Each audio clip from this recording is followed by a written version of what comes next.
Right, hello everyone, let's crack on, let's get on with this because it's really late and I need to go to bed, but I need to get these cracked off to get them sorted out for the next couple of days. So, another rye and another donation from my good buddy John Pitts, who's now over in Pennsylvania, the Jammy Get. So this one, again, nice little handwritten tag, cheers John. So this is, as you've seen on the title, this is Old Potrero, 18th century style rye. So, Old Potrero whiskey is from it's what was originally a brewery called Anchor Brewery, and there's also now the Anchor Distilling Company, which is in Potrero Hill in San Francisco, which is here. Now, this was a brewery that was founded in 1896, but had quite a checkered history in terms of it kept burning down and they kept having to relocate it into various places. Not massively sort of miles away from each other, but it seemed to be like every 10 or 12 years it would like have a fire in the brewery or something like that, and they'd have to close it down and they'd move it somewhere else. It was actually saved from closure in 1963 by a guy called Fritz Maytag III. Now, you may have heard of the name Maytag. If you're American, you've probably heard of Maytag Dairy Farms, particularly the Maytag Blue Cheese. Europeans, people not from America, may well have heard of Maytag, like white goods, like washing machines and refrigerators, more high end as well. So it's quite a big family brand, as it were. And he found out that the brewery was in quite dire straits. Essentially, the owners previous to him coming in were not particularly experienced, thought they could run a brewery, found out that they couldn't, the beer was crap, and it was on death's door. Everything was run down, nobody was buying the beer, and Maytag came in and went, right, I'm going to buy you out and we're going to do this properly. They're actually known for a type of brewing called Anchor Steam beer, which is, I think, unique to San Francisco, that particular area. Not sure, I didn't delve too much into that because that's beer rather than whiskey, but it's a particular style of making beer that is quite distinctive and quite popular. So he bought it in, I said 63, didn't I? It's not, it's 1965. I was telling you porkies. In 1983, they opened a micro-distillery, which was the Anchor Distilling Company. Essentially, they were doing a good job with the brewery. They'd picked things up, and it was time to expand and look into new markets. Let me just concentrate while I pour this, so I don't pour on the floor. There we go. Now, in 2010, Maytag actually sold the entire company to two guys who were previously execs on the board of Sky Vodka, Sky with two Ys. But growth is continuing and they're still doing really well and they're still doing a good job. So Old Potrero was the brand of rye whiskey from the distillery. They do a gin as well, but Old Potrero was their kind of their whiskey, a rye whiskey that they wanted to do. So there is a standard version, but this is a 18th century style, harking back to kind of like when men were men and cowboys and all this nonsense. Now, Potrero is actually Potrero Hill is named from when Spanish settlers first arrived. Potrero Nuevo was Potrero Nuevo was new pastures. So Old Potrero is essentially the old pasture, and old pasture doesn't sound as attractive as Old Potrero does as a brand name. What they're looking at with this 18th century is harking back to those days when it was sort of illicit stills and it was all done a little bit roughshod and it was a bit more, what should we say, kind of rough and ready. So this is 100% rye, no barley, no corn to give it any sweetness or depth or anything like that. They've used quite small copper pot stills and they've used not charred but toasted oak barrels, so it should be picking up not quite as much intense flavour from the barrels at all, and you're looking at about 2.5 to 3 years. Now this is also cask strength 63.6%, so I'm going to try it without water, but I have some ready because I think I'm going to need it. Now, whoa, what an unusual nose.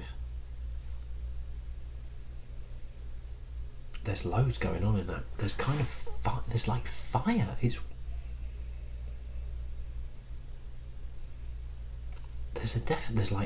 There's kind of fire, but not it's not a bonfire smokiness like Islay. It's like pure fire, but also wet dog. Yeah, wet dog and newspapers. There's a real odd dry element to it. There's nuts in there. There's kind of Brazil nuts. There's a very, very dry spice as well. Like a really dry paprika. So not hot pepperiness, but like a very dry paprika spice. There's loads going on in that nose. There's all sorts of crazy stuff in there. It's really distinctive. But it's like something's burnt. It's like the smell of charcoal as well. So a fire was probably the wrong term, but it's like the smell of once a fire's died down and it's embers. So it's not smoky, it's not like barbecue or this kind of like bonfire of Islay whiskies. It's like post-fire. It's like when you smell the charcoal about half an hour after the whole fire's died down, and it's just this kind of really pure, clean fire smell. But again, there's this weird kind of vegetal, wet dog, wet newspaper nose to it as well. There's loads of bonkers stuff going on in there.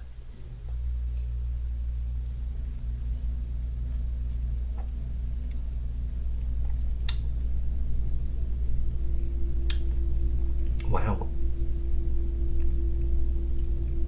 Jesus, that's really good. That's really good. There's,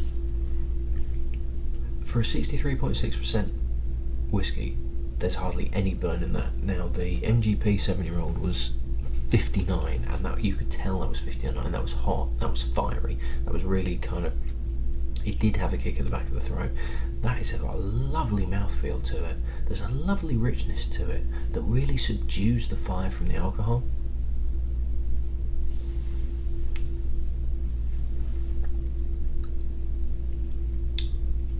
This nuttiness continues, but it's a much sweeter nut. It's like pecans, definite pecans. Pecans that are honey roasted. Yep, honey roasted pecans, honey roasted cashew nuts. Wow, that's really, really good. That is absolutely fantastic, and that's without a drop of water. And part of me is reluctant to add the water to that because my fear is that it's going to kill the flavours that are there already. That is absolutely brilliant. It's fantastic. There's bags on the nose. There's lovely richness. If you like bourbons, go for this because there's a lovely sweet richness to it as well. There is like a really sweet barbecue sauce feel to it as well, in terms of the richness of barbecue sauce and the sweetness that you get through. So it's one where it's like, it's not a spicy barbecue. There's not much spice on this. It's sweet and it's rich and it's rounded.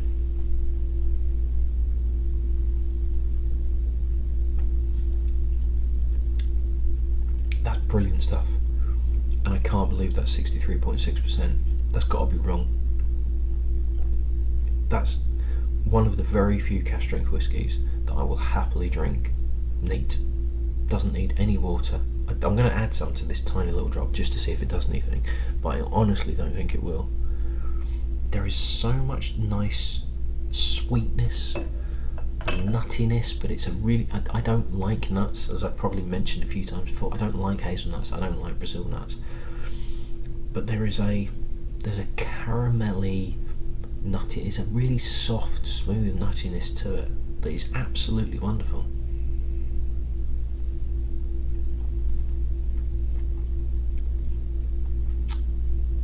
Yeah, to be honest, the water's not done it any favours at all. If anything, it's brought more of the nuttiness out. It's dialed back the caramelly sweetness that was there previously, and actually knocked it too far to the dry side for my liking. I can't believe that's 100% right. I genuinely can't, because the amount of sweetness that's in there is, it suggests to me that there should be corn and barley in there, almost half and half. It's brilliant. It's absolutely glorious. Now I think it's limited edition. When I've been trying to find how much it would be, I don't think you can get it in the UK at all. In America, it's about $80, but I think it's actually limited edition and is really, really hard to get hold of. But by God, if you can get hold of it, because that is absolutely superb. That's brilliant stuff. John, mate, thank you so much for that. That was brilliant. Right, what a way to finish the night. It's time to go to bed. I'm knackered. In fact, no, it's not, because I've got to edit the first one and get it out for you guys and girls. But great stuff. And what a way to finish off. Old Potrero, 18th century whiskey style recipe, rye, well, whatever they're calling it. I can't remember if I put the bottle up. I don't think I did. If I didn't, that's what the bottle looks like. Get it. Great stuff. Absolutely brilliant. Right. That's enough waffle for now. I'll see you in the next one. Cheers.